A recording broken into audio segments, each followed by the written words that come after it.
Good morning, good evening, good afternoon, wherever you are in the world. This is John with Tommy's Top Picks here to bring you your weekly flesh and blood market update. All right, some downside news today. I actually got these numbers yesterday, and this is my second attempt at recording this. I had it all ready to go, talking about general market things like normal.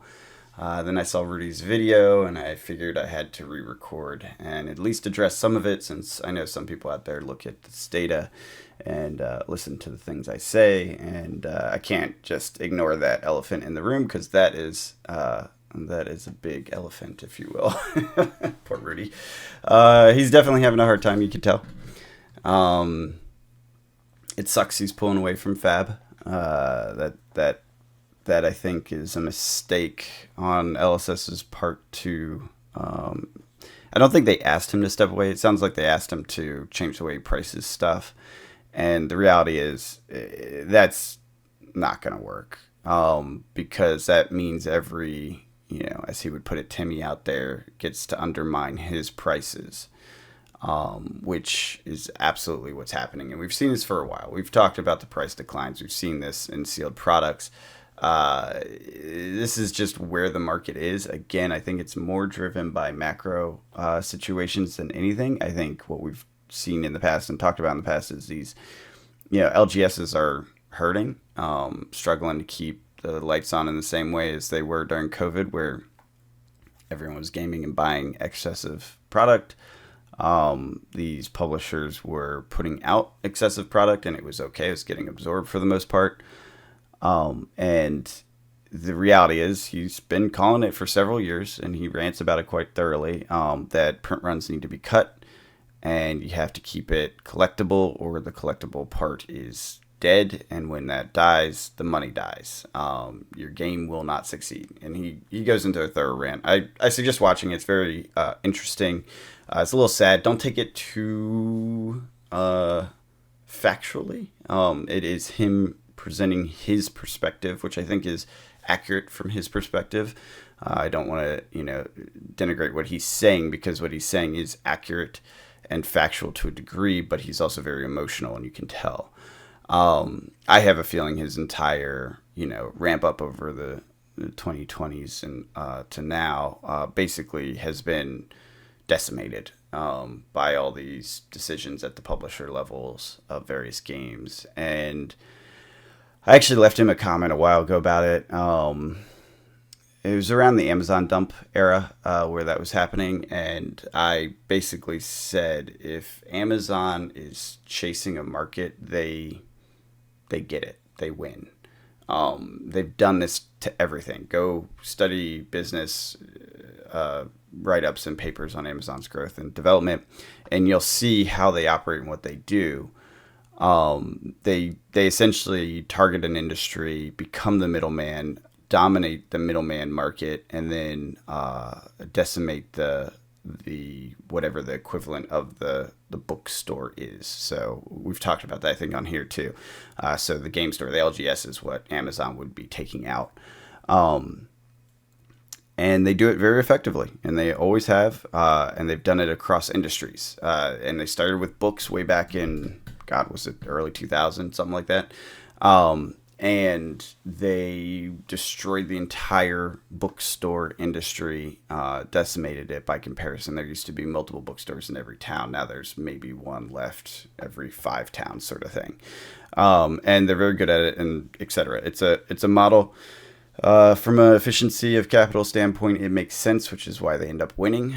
From a, health of the planet, wasteful shipping, things like that, does not make sense, but we do not take in externality costs as part of our economic system, so they get ignored and essentially dumped on the people that will have to deal with the results of that.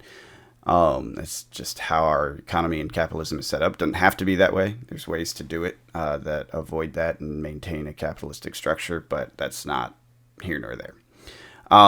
Point being, I gave a warning. This is probably about a year ago. And I was like, look, if Amazon's chasing this, you're the next Borders, because they win.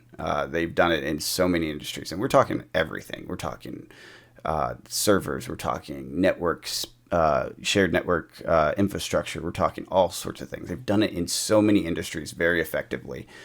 They're chasing grocery right now. So that's, expect your grocery stores to change forever, that sort of thing. Anyways, and drugs, that's another one they're chasing. Anyways, I said it then. It looks like Hasbro has backed off the Amazon model. I don't fully buy that personally, because again, the efficiency of money means it's the optimal model. Now, the flip side is maybe it's not the optimal model if you can't get people to buy the products because there's no place for them to game, because the store is necessary for the gaming place, right? The place to gather. So maybe I'm wrong and maybe they're right. That could be. I don't know. But I gave a warning about that back then, basically saying, yeah, look out. Borders is extinct for a reason. I don't think he wants to see that change happen, obviously. It really cuts him out of the picture. I think in a way he is doing that to a degree. I guess, he mentioned in one of his videos recently, Florida shops hate him because he innovated, sort of thing. I think that's a factor. So he was doing the Amazon move a little bit on local LGSs, and now, it's come around, and now these other types of middle suppliers are being targeted by Amazon, because Amazon will basically take out the distributor level and the LGS level if they want the choice, if they want to do that. But to flesh and blood, which I think is the most important part of his rant and conversation, he is stepping away because he was asked to raise prices, essentially, which I don't think was a smart move from LSS, because Rudy's value is more than just the boxes he puts out. Limit the number of boxes he gets. Like, big deal. You could work a deal like that. Maybe they tried. I don't know. You can't blame them for things you don't know the details on. But what it boils down to is everyone is selling below map. There's no way to beat that. There was complaints about him selling below map, which is understandable because he always tries to match market or be close to it, with some promos to raise the price. I actually wondered about that for a while, why his promos were valued so much off the bat. And it's probably because he was trying to target map or get close to it. So anyways, since he's publicly advertising prices, although he's not, it's private, it's through a subscription service, right? I guess they came to him and said, no, you need to raise your prices. It's unfair to other shops, which I can understand their side of it and complaint. I don't think Rudy was destroying flesh and blood prices, though. I'll just tell you that. His prices are not that cheap. You can get them cheaper than him almost every time on the open market from people that are just selling. And the reason that's possible is because there's too much supply. And we've talked about this again and again and again. And when there's too much supply, it doesn't matter. If your game is growing, it doesn't flush the system fast enough, right? You have to have a slightly lower supply than what is demanded, such as what you're seeing with sorcery, right? You can still get cards, you can still get game pieces, you can still play. You can play pre-cons, you can play on, TTS? There's ways to enjoy and get into the game and keep the product scarce enough that it has secondary value, which drives people to the product. People don't want a product that devalues. They don't want to spend, well, let's change that. They don't want to continue to spend hundreds and hundreds of dollars every quarter, right, for a product that will be worth less going forward. Now, it can dip, but it needs to have the check mark we talk about when we look at the prices. It needs to have an upward swing at some point in the future, or people will not continue to spend that amount of money because they don't want to spend hundreds of dollars a quarter for game pieces to play with, right? People don't buy cases just to have cards to play with. They buy cases so that some of them will go up in value and they have a case to play with, right? You only need like a case to get a play set of basic cards, and then you buy singles, right? Otherwise, you're basically insane and inefficient with your own money. So the reason people buy cases to support those print runs is because they expect the value to go up over time, and then they can sell and help fuel the game that they're playing, right? If you don't want to play that game, that economic game, and with that model, then you want to play a board game. There's plenty of deck builder board games where all the cards are included.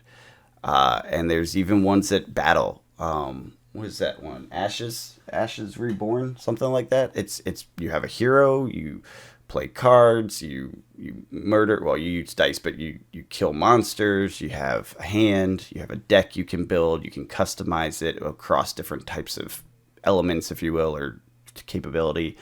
Yeah, I mean, it's a board game where you get all the cards. That's how you make a game like that if you want everyone to have all the game pieces. And then you put out new heroes. Same thing. You can put out new heroes, right? You can put them in little packs, give them all the cards, and you adjust with mix and match, right? That's the fun part. It's a very fun game, and you never have to worry about the lottery system. If you build a lottery system into it, you better play the economics of a lottery system. Tommy and I have talked about this a couple of times. So what this boils down to is Rudy is pulling away, and his value to Flesh and Blood is way more than just the boxes he sells. He's a promoter. He's a marketing arm, if you will. And I don't think LSS is going to be able to step in to fill that role effectively. Maybe they have plans that I don't know about. There's a lot that's out there that's unknown. Maybe they do have a full marketing team that's going to go crazy and be all over these things and hype everything and do what Rudy did. And so giving him that discount was no longer worth it because it was hurting their image. Maybe. I don't have their internal data. I have the market data, though. And the market data says there's too many boxes. So that's what it boils down to, I think, from my perspective, from my data, but I have limited information. I think this will hurt the game ultimately. I think the game was already seeing a decline in sales just because of this overprinting situation. We've talked about this for a long time. And then the macro environment. The macro environment's going to be the first driver. The second driver is how companies react to the macro environment. And then the third driver is the market itself. So that's a true factor of every startup business in the world, right? I've seen great companies destroyed by the macro environment. You can't do anything about it. It happens. This is why 9 out of 10 startups fail, right? The macro environment will win. It's bigger than any company. Those that are able to adjust and business decisions are made to adjust for the macro environment, they have the best chance of survival, but they aren't guaranteed. And then the final bit is the market, how you are serving the people that are paying you. And I do this with startups day and night. This is my day job. So it has nothing to do with cards. That's just reality across small business. And what we're seeing is the macro environment has adjusted. The company has tried to adjust. You got to give them credit. 2.0, trying to do different things. They're experimenting for sure. It doesn't look like it's hitting. And so then it's on them to react in a different way, since the market is reacting to their business decisions in a way that's not supportive of their long-term goals and vision. If they want to change it to just decks of pre-cons with all the cards for a hero that you can have, they could do that. Then everyone would have all the pieces they need. You wouldn't have to worry about, $500 equipment or $200 equipment, whatever. And I honestly think it could work because it's a really fun game. The system's tight as hell. It's really good gameplay. It's very competitive. You could have tournaments with that. At the end of the day, our variance in cards is way less than you see in something like Magic. So you don't really need the lottery system for a game that is this tight in decks. So that's my little rant there. Let's go ahead and jump into the prices, and then we'll get on with our day. Okay, WTR is down 8.17%. This is first edition boxes. I guess we should mention, honorable mention, Tales of Aria is down 4.44% to 45 from 47. It's the lowest been for a while. I think it was at 42 one time. couple of years back, a year back, whatever. But anyways, point being, very low price for Tales of Aria Unlimited. But WTR, this is, I think, one of the lowest prices I have on record. Let me just double check. There may have been one lower. Nope, I think that is the lowest price I have on record. And this is a result of all the things we're talking about. I will say I grabbed these prices before Rudy's video came out, so this is not reflective of whatever has happened in the market. But I did a quick skim, and nothing has changed. So I think we're fine there. I really don't think it's going to have a massive impact immediately on the market, but it will overall. And I think I mentioned that a few weeks ago when I went to price out some ARC first, and it was way cheaper than I expected on this, Discord market, essentially. Anyways, moving on, Everfest down to 46. Again, some of the lowest prices ever, way below map. Very unfortunate, but we know Everfest is printed to oblivion, and that's down 6.52%. Dusk Till Dawn and Evo are both down 8 and some change percent. 74% for Dusk Till Dawn, 69% for Evo. That's expected. These are just recent products that are boring, and honestly, if you look at the market price here, it's bouncing in the same zone, right? There's nothing crazy here. These are all normal modulation within their current prices, with the exception of Everfest and Tales of Aria being record lows. And then we've talked about WTR in the past. I do think this is going to continue to decline. We may get some crazy deals on WTR first, probably ARC first as well, over the next few months as the macro environment drives down prices overall for risk on assets, which is what I expect to happen. I know that hasn't happened recently with the S&P. We've seen some really explosive growth, which is a term often I've heard called climbing the wall of worry. What that means is the inversion curve of the interest rates, inverted curve. So there's a interest rate curve. If you look it up, the interest rate inversion or curve inversion, whatever it's called.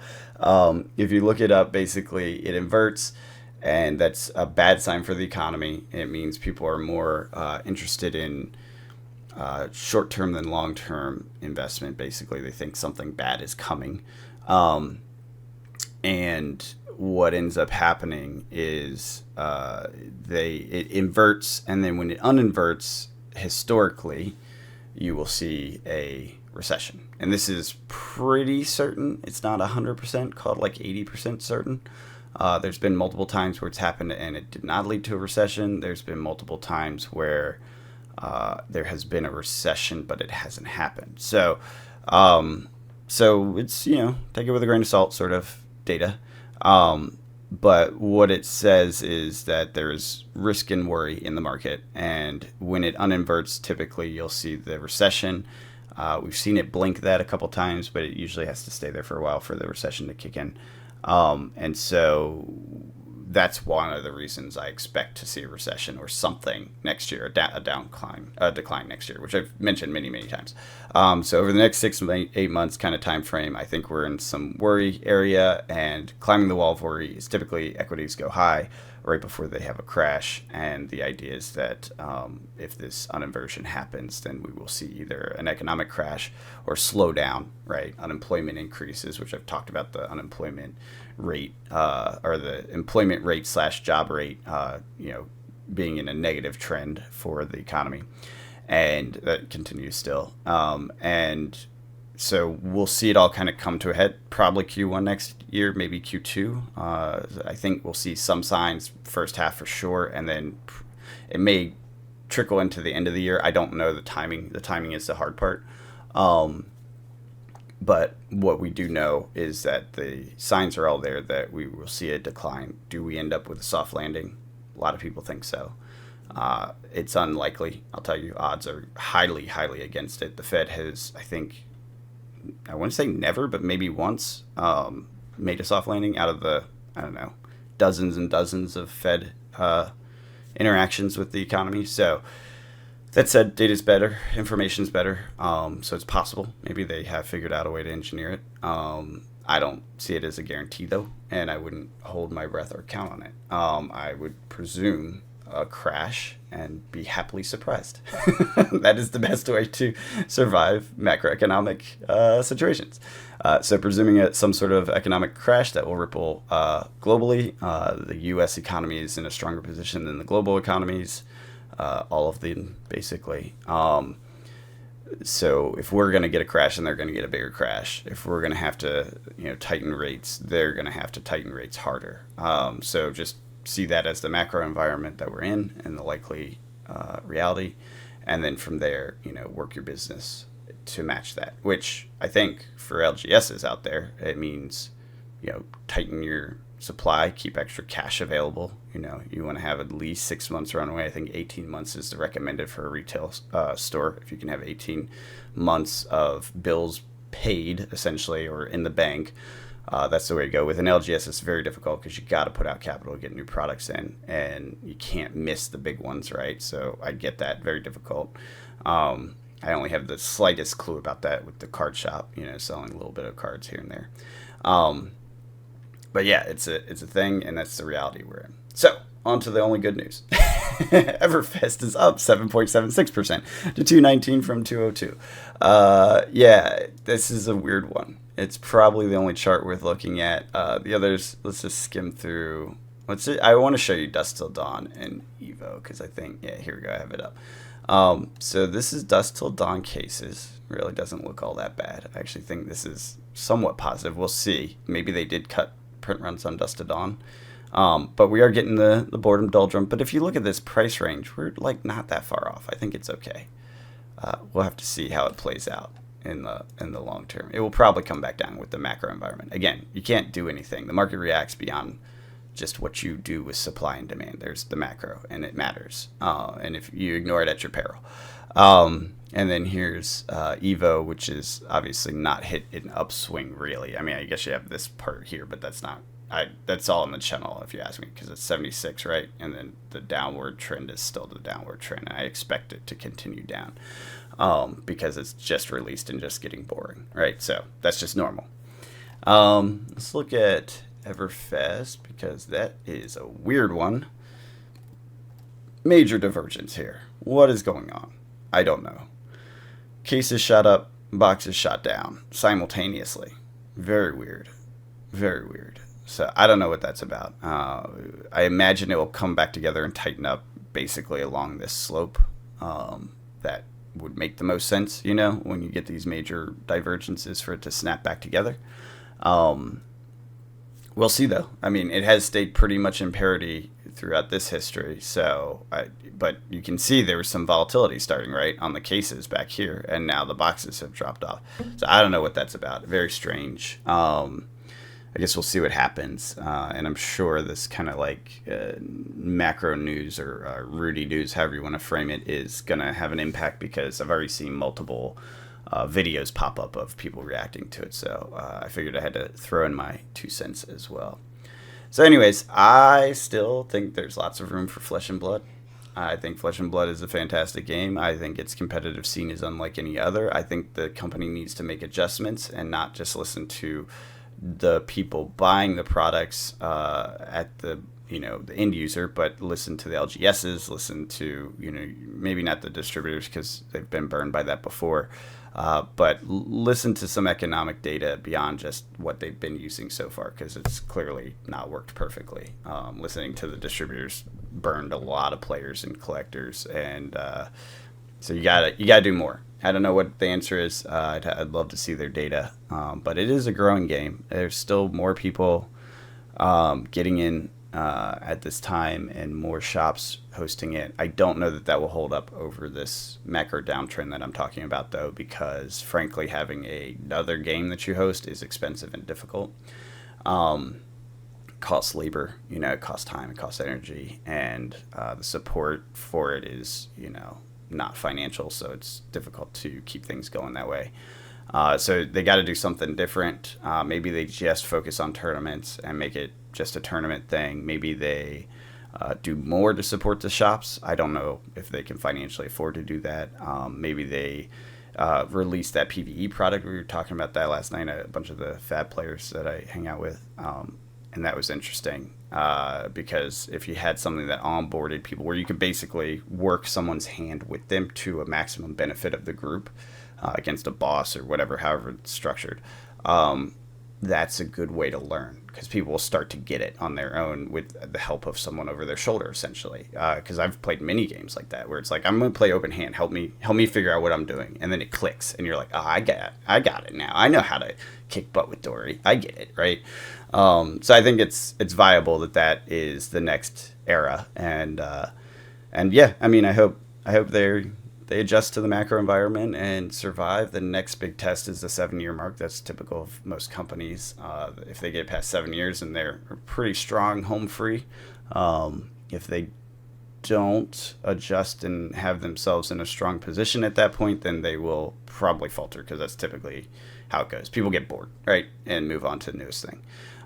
So you have to stay relevant, stay solid, and stay interesting through a 7-year period. Very difficult to do for every company. Anyways, that is my thoughts. I really don't think it's the end of the world. I think it's a sad day and a bad day for Fab, but I don't think it's the end of Fab. So anyways, I hope you guys are out there cracking packs, playing games, and enjoying this hobby that we love. Until next time, have a good one.